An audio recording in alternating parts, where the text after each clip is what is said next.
unapofika ofisini, jambo la simu liwekwe pembeni, ufanye kazi.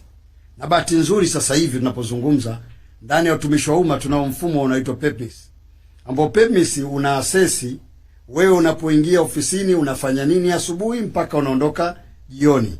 Sasa unapotumia simu, manake taarifa zinazokuja kwa maafisa rasilimali watu ni kukwambia kwamba bwana, huyu Ridhiwani aliingia saa 1 ofisini, lakini yeye amewasha tu kompyuta yake hafa kapotea, kwa sababu hatuoni chochote ambacho unakifanya.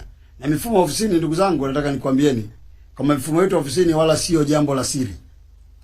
Kani madamu umeamua kwamba wewe ni mfanyakazi wa Wizara ya Habari kwa mfano, manake mambo ya ndani yote ya habari ni mambo ya kwenu, wala sio mambo ya siri, kusema kwamba una jambo ambalo utalifanya haba mtu wa Wizara ya Afya au Wizara ya Utumishi akalijua. Kwa hiyo manake ni kwamba assessment inafanyika ndani ya ofisi yenu kutokana jinsi ambavyo unafanya kazi.